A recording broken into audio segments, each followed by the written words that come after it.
The exhibition focuses on photographs because it seems to me that photographs are one of the kind of key ways that have formed our imagination of Auschwitz, how we think about Auschwitz. And yet actually we only have a very small number of photographs, most of them from a single photograph album, which this image is also taken from. And it seems that within this image we actually have much of the iconography, many of the key ideas that we think of when we hear the name Auschwitz. A train has arrived through the gate tower of Auschwitz.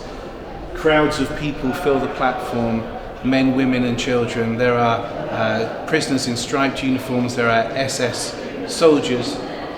The key thing about this kind of image is that it has a certificate of presence, has been said. Any photograph has a certain power or truthfulness.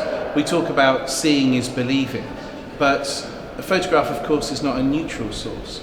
Every photograph has been carefully composed by its photographer. It's a moment in time which has been chosen for us, and so we don't see the past as if through a window, rather we see the past as through the eyes of the person who took it. In this case, an SS soldier, an SS officer. So actually we have to do a lot of work to try to break the perpetrator's gaze. If I show you a few more of the images from the Auschwitz album, I think we can see a little bit more about the effect of that perpetrator gaze and the importance of somehow trying to see beyond it. This photograph comes from the same album of a little under 200 photographs. If we look at the image, we can see that, again, this is not a neutral photograph. We are looking through the eyes of the SS. We can see that in the way that the photograph has been chosen. It's clearly not a clandestine photograph. It's not taken in secret. The photographer has taken an elevated position on top of the train roof. He's in full view. Again, we see crowds of people who have spilled out onto the platform here. Men, women and children being divided up into two groups. There'll be men on one side with older boys and women and young children on the other as they move towards a selection point. The photographer, though, is not interested in the individual people. He's not interested in the experience of these men, women and children. The photograph rather is a kind of tableau. It's a scene which is laid out before our eyes, and it's that scene which reveals to us the perspective of the SS and the reason for this photograph being taken. We see a foreground, a middle ground and a background. The photograph is very carefully composed so that the train itself leads our eye from the people in the front of this photograph through to, in the background, two large buildings. You see their brick chimneys just standing here and here. These are crematoria 2 and crematoria 3, two of the 4 gas chambers and crematoria in AuschwitzBirkenau. In this image then, in this single image, although it's a frozen moment in time, we actually see time passing. We see a process. And this is the interest of the photographer, to reveal this process of destruction. We see arrival, we see the unloading, we see the movement towards selection, we see the direction of travel towards the gas chambers and crematoria in the background. What the photographer is interested in here is this process of destruction. As I said, not the experience of the individuals. We need to try to break that perpetrator's gaze. We need to work hard to try and see the individual within that mass. Because on first viewing, it's natural for us just to see a group of people, a mass of people, faceless people. But if we look closer, we can see, for example, a different perspective of this young boy standing in the group, in the crowd. He's actually gazing directly back at us, although not at us, of course, but at the photographer standing on that train roof.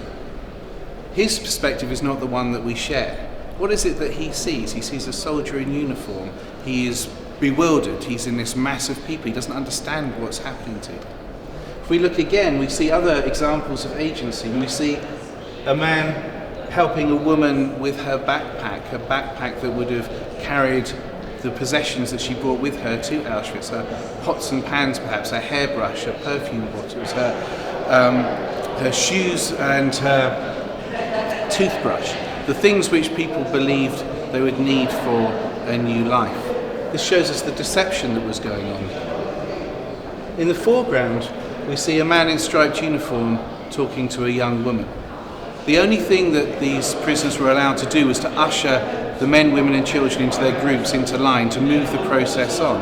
And yet, although it's a frozen moment, the attitude of these two, their body language, appears that something more is taking place here. It seems a more intimate moment. And we do know that on occasion, these prisoners in their striped uniforms would whisper to people arriving at Auschwitz and try and give them a few hurried words of advice that might help them.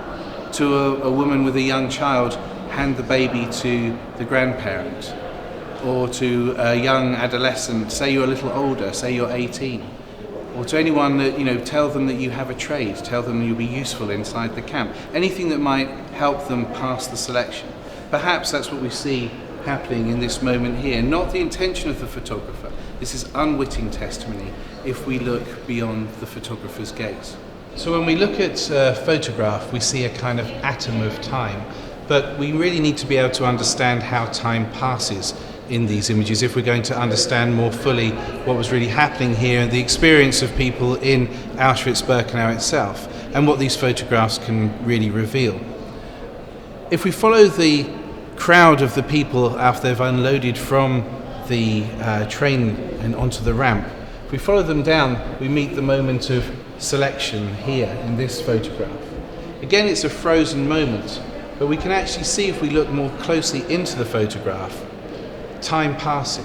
How long does it take for this SS soldier, this SS medical doctor, to decide whether someone goes to the left or to the right, whether they go into the camp for hard manual work or whether they are sent straight to their death in the gas chamber?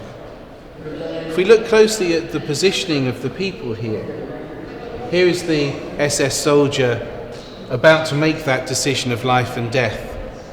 But that decision has already been taken for the people behind.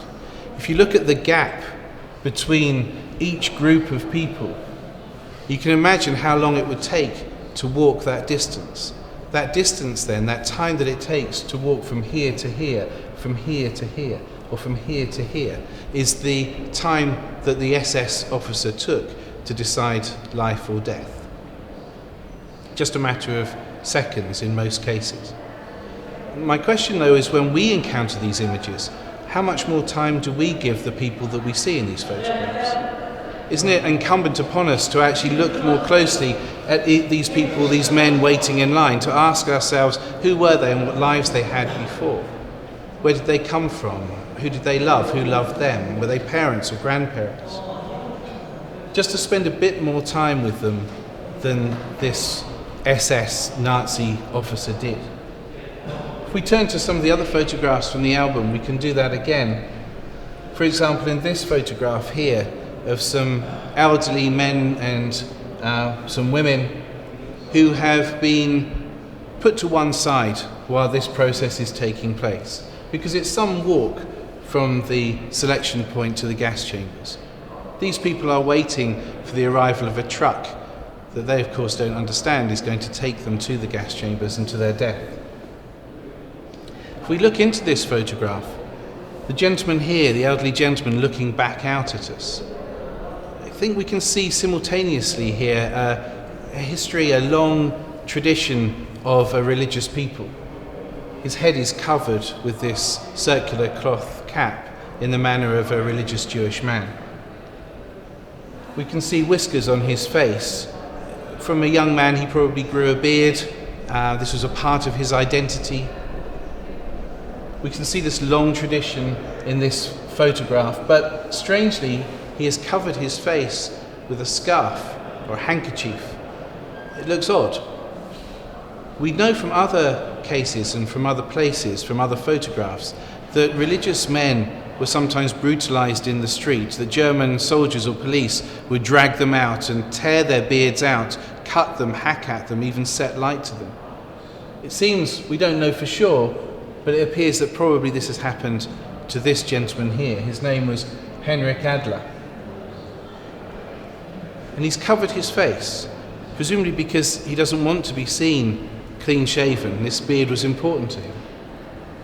So we see a long tradition, we see a past moment of brutality, but we also see, I think, a moment of defiance here, because in Auschwitz-Birkenau, amongst the perpetrators, he keeps his face covered in a way that makes him very conspicuous, that makes him stand out.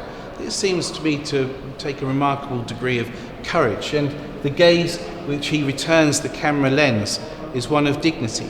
None of this is something, of course, that the photographer intended to catch, but it's there nonetheless if we somehow look beyond the perpetrator's gaze.